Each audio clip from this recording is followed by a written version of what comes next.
Hello everyone, welcome to this guide by Built by Bands.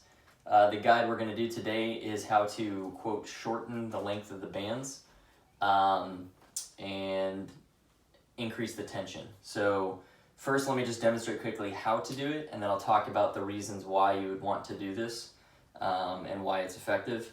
So we're going to start here with the band looped on the bar, okay, like so.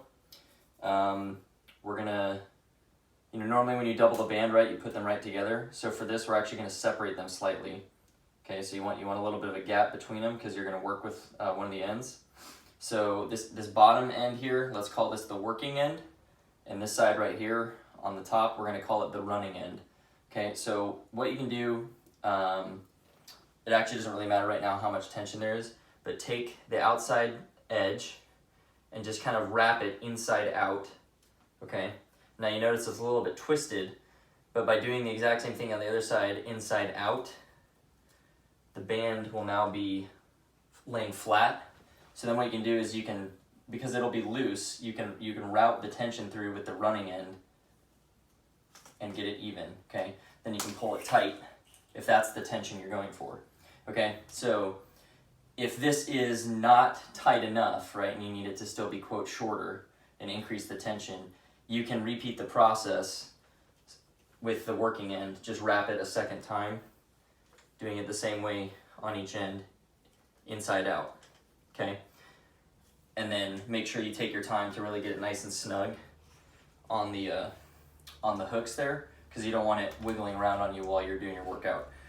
Okay, so that's a quick demo on how to actually do it. So now let's talk about the reasons why you would need this in the first place and ways that you can incorporate this in your training. So the most obvious reason that people need to shorten the band is they are a short person themselves. So it's not just your height, it's also the length of your limbs. It's also the stockiness of your torso, all that kind of stuff. So with my build, right, I have very long, lanky arms and a very small torso. So like when I do chest press, when I put the band like this around my body, the range of motion I'm getting with good tension on the bar is actually pretty minimal, because I'm not really feeling much pressure until right about here. Okay, so my arms are already pretty well extended from my body, and then I have to go out, okay? So really the only tension I'm feeling is about that much, okay? By the time I'm here, it's pretty much slack.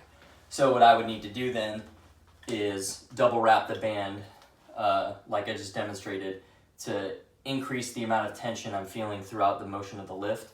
So if you're a very short person, a lot of these motions, like overhead press, right? So you can do this without having to double the band. You can just do it singled. Okay, so you would do it on both ends like this, and then put the working end underneath the platform, and then stand on it and do your overhead press. If you're very short, the band may not have much tension for you, right, because you're not stretching it very far. So here you can basically just shorten it real quick, increase the tension. Now you can get an effective workout with the white band or whatever band you were on. Same thing with squats. If you're really short, that's something you can do to increase the tension. So another reason you would consider doing this is, let's say you're not a short person. Let's say you're kind of in between two bands, right? So maybe the black band is getting a little too easy for you, but you're not quite ready to make the jump to the elite band. Let's use chest press. So like I demonstrated, instead of just putting the black band on like this, you could double wrap it a time or two on each side. It's going to drastically increase the tension of it, but not so much that it's like jumping up a whole band.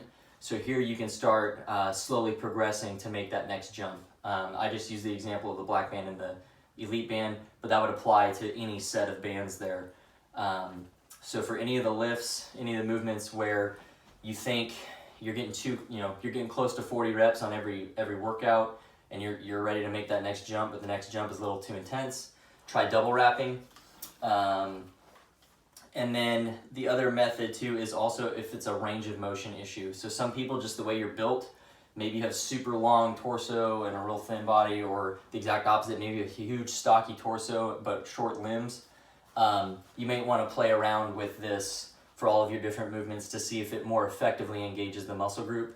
For me personally, when I double wrap just a single time on chest press with any band set, I really feel my chest activate a lot more intensely, so you just may want to play with that. Other methods of shortening the band, I don't have any to display here, but you can look, and people please post if you've done this yourselves. A lot of people are taking like a cylinder, just a small cylinder that you loop the band around, you know, and so it would hold here where my fist is, and it, you know, by adding a couple inches, it's tightening the band, shortening the length of it, increasing the tension, and that's also another very effective way of doing it. I know people now are starting to customize some cylinders to be made specifically for X3 to do that. So that's another option you may want to consider. But ultimately, just kind of play around with what works for you. Things to consider, kind of words of warning. If you're double wrapping, before you just start pumping out your workout, please make sure that you really get it wrapped nice and tight and you get the tension, you know, very secure on the ends there on the hook. If there's a huge loop, and it's really loose, one side may slide on you really hard when you go to push, and then it's going to be completely out of balance and you may hurt yourself. So just please check to make sure that you've gotten it on there nice and secured.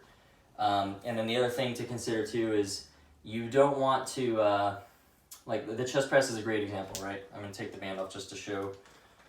I'm going to use my own personal experience here. I struggle with shoulder pain using traditional weights, because by the time I have to get here on a flat bench, you know, with an Olympic bar, my shoulder starts to hurt. Okay, so for me, one of the best benefits of X3 is that I can still really activate my chest without having to come all the way into the vulnerable position under load. So if you're in a similar situation, you know, with shoulder injuries and that kind of thing, you don't want to double wrap the band so thick on chest press that you're under severe tension right here, close to your body, because that's a very vulnerable position for your shoulder. So for me, I do it just enough so that when I'm still in a safe position that doesn't aggravate my shoulder, I'm still getting a more intense amount of force in the working range without hurting my shoulder.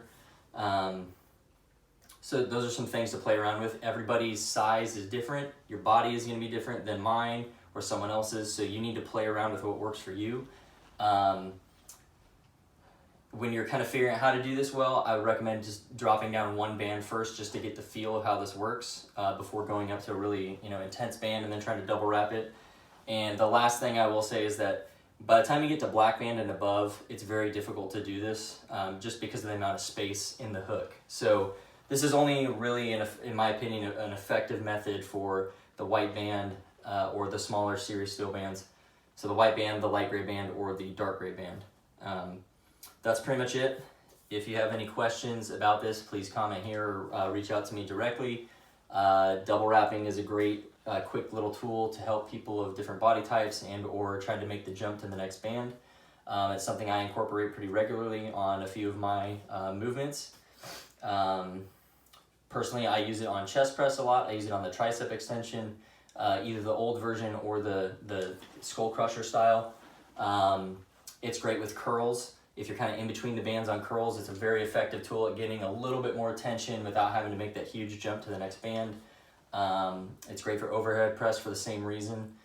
So those are some of the ones that I play around with double wrapping. I have not used the cylinder method. However, from what I've seen, it's very effective, very easy to use. So that's something else to consider and incorporate. And thank you for tuning in. I hope this guide is helpful. Please subscribe. I'll have a link somewhere here to subscribe, and then there should be a link to playlists of other guide videos here for you. Take care, be safe, and thanks for tuning in.